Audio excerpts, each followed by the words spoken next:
Hello guys, அனைவருக்கும் வணக்கம். வாங்க கதைக்குள்ளே போகலாம். வீரா கயல்வெளியின் கையை இரும்பு பிடியாக பிடித்து அறைக்குள் இழுத்து வந்தான். கயல்வெளியோ வழியில் துடித்து போனாள். கதவு பலமாக சாத்தப்படும் சத்தம் அறையையே அதிர்ந்தது. வீராவின் கண்கள் கோபத்திலும் காதலிலும் சிவந்திருக்க கயல்வெளியை சுவற்றோரம் தள்ளினான். மூச்சிறைக்க வந்தவன், என்னடி, என்ன சொன்ன? எக்ஸாம் முடிஞ்சதும் என்னை விட்டு போயிடுவியா? இந்த தாலிக்கு நீ கொடுக்குற மரியாதை அவ்வளவுதானா? என்கிட்ட ஒரு வார்த்தை கூட சொல்லாம என்னை விட்டு போக துணிஞ்சிட்டியாடி? கயல்வெளியோ கண்கள் கலங்க, சின்னையா, கையை விடுங்க, எனக்கு வலிக்குது. நான் சொல்கிறத கொஞ்சமாவது கேளுங்க. நான் ஒரு சாதாரண வேலைக்காரி, நீங்கள் இந்த வீட்டு வாரிசு. இந்த விஷயம் ராணி அம்மாவுக்கு மட்டும் இது தெரிஞ்சா அவங்க உயிரே போயிடும் சின்னையா. அம்மா உங்களுக்காக சம்மந்தம் பார்த்துட்ருக்காங்க. அந்த சம்மந்தம் எங்கே? நான் எங்கே? நான் இங்கிருந்தா உங்களுக்கு தான் அவமானம். உங்கள் முறை பொண்ணு ஸ்ரேயம்மா என்னை எவ்வளோ கேவலமாக பேசினாங்க. இதுக்கெல்லாம் நான் என்ன பதில் சொல்லுவேன் சின்னையா? என்னை விடுங்க, தயவு செஞ்சு கையை விடுங்க. இதை கேட்ட வீரா இன்னும் ஆவேசமாக அவளை நெருங்கி ஒரு கையால் அவளது இரு கைகளையும் சுவற்றோடு சேர்த்து அழுத்தி பிடித்தவன் மறு கையால் அவளது இடையை வளைத்து தன் பக்கம் இழுக்கிறான். அவளது கண்களை பார்த்து, வலிக்குதா?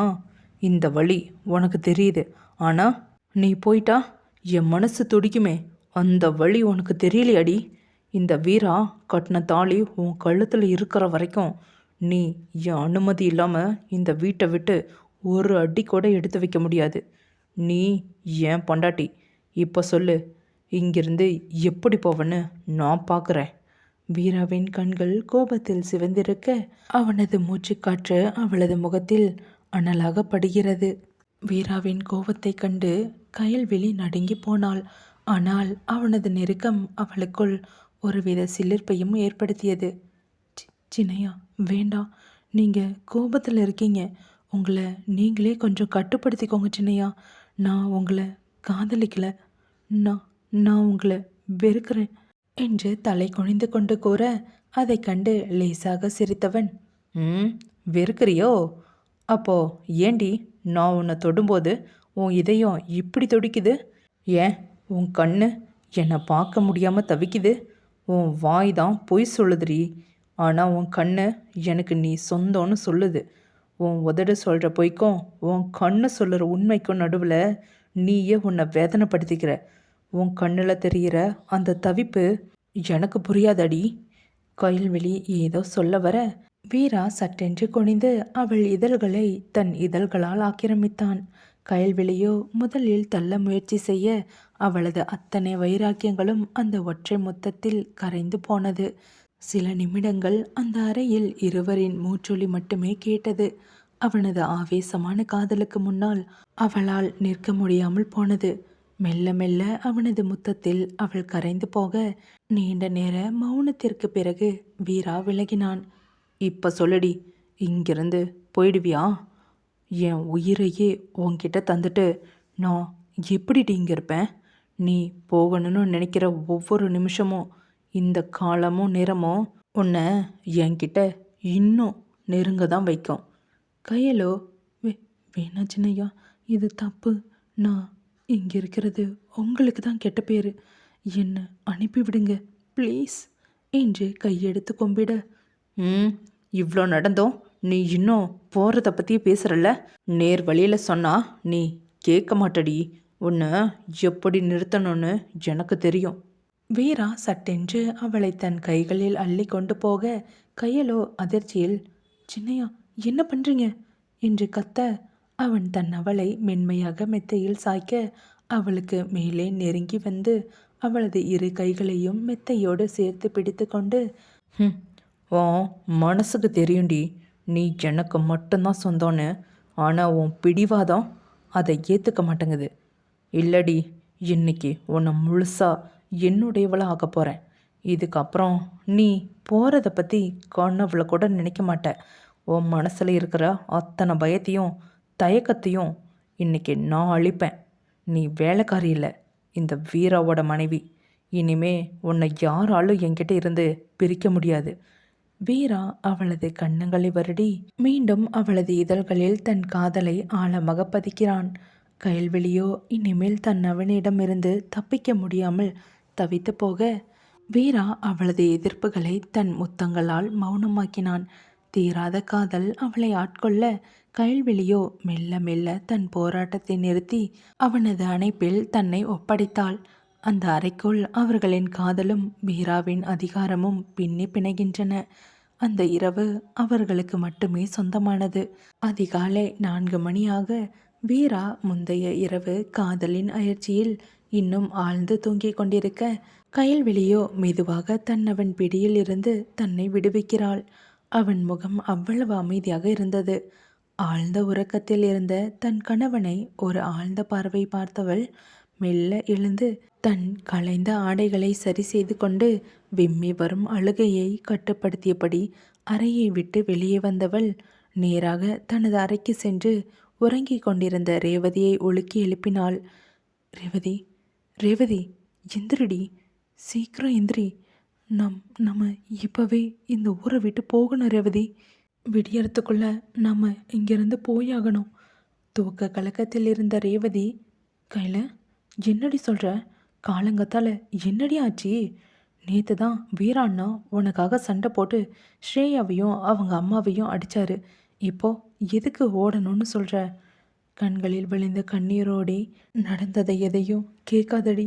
நேற்று ராத்திரி எனக்கும் சின்னையாவுக்கும் நடுவில் என்று பேச முடியாமல் விம்ம, எல்லாம் முடிஞ்சு போச்சு ரேவதி. அவர் என் கழுத்தில் கட்டின தாலிக்கு நேற்று ராத்திரி நான் உயிர் கொடுத்துட்டேன். ஆனால் இது நீடிக்காதடி. ஸ்ரேயா அம்மாவும் அவங்க அம்மாவையும் நேற்று பார்த்தியா? அவங்க கண்ணில் அவ்வளோ வெறி தெரியுது.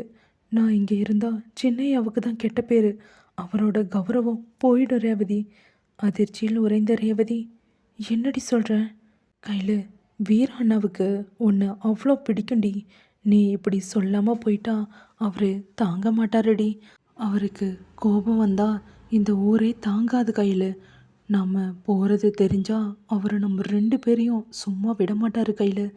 இதை கேட்ட கயல்விழியோ, அதனால தான் சொல்கிற ரேவதி, அவர் எந்திரிக்கிறதுக்குள்ளே நம்ம போகணும்.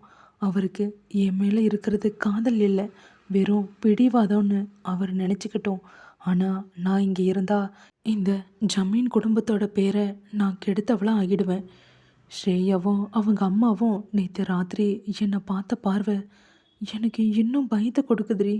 அதை கேட்ட ரேவதியோ, ஏய், நேற்று தான் வீராண்ணா உனக்காக அவங்கள அடித்தார். அவர் உன்னை உயிருக்கு உயிரை காதலிக்கிறாரு கையில். நீ இப்போ போயிட்டா வீராண்ணா அந்த ஸ்ரேயாவையும் அவங்க அம்மாவையும் கொன்னே போட்டுருவார். அது மட்டும் இல்லாமல் அவர் நம்மளை தேடி வரமாட்டார்னு நீ நினைக்கிறிய கையில்?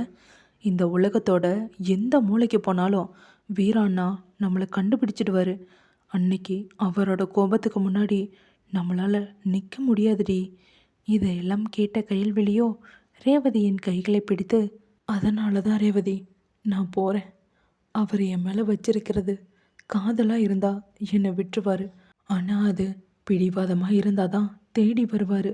நான் இங்கே வேலைக்காரியாக இருந்த வரைக்கும் பிரச்சனை இல்லை ரேவதி. ஆனால் நேற்று ராத்திரி எனக்கும் அவருக்கும் நடுவில் நடந்த விஷயம் இந்த ஜமீன் குடும்பத்தோட கௌரவத்துக்கு எதிரானது ரேவதி என்று குரல் உடைய கூறினாள் கயல்விழி. ராணி அம்மாவும் ஐயாவும் வந்தால் நான் என்ன பதில் சொல்வேன்? உங்கள் பையனோட வாழ்க்கையில் நான் கலந்துட்டேன்னு சொல்ல முடியுமா? இல்லை என்னை அவரோட பாதியாக ஆக்கிட்டாருன்னு சொல்ல முடியுமா? ஆனால் கையில் வீராண்ணா உன்னை தாலி கட்டின பொண்டாட்டியை தாண்டி பார்க்குறாரு. அவர் உன்னை கைவிட மாட்டார் கையில். அவர் கைவிட மாட்டார். ஆனால் இந்த சமூகம் என்னை வாழ விடாது ரேவதி. ஸ்ரேயாவோட வன்மம் உனக்கு தெரியாது. அவங்க எப்படியும் ராணி அம்மா வந்த உடனே நடந்ததை பற்றி சொல்லி பெரிய பிரச்சனை பண்ணிடுவாங்க. நான் போயிட்டா கொஞ்ச நாள் அவர் கஷ்டப்படுவார். அப்புறம் எல்லாம் சரியாகிடும் ரேவதி. நீ என் கூட வரியா இல்லையா? நீ வரலைன்னா நான் தனியாகவே போகிறேன். ஆனால் இனிமே நான் இந்த வீட்டு பக்கம் வரமாட்டேன்.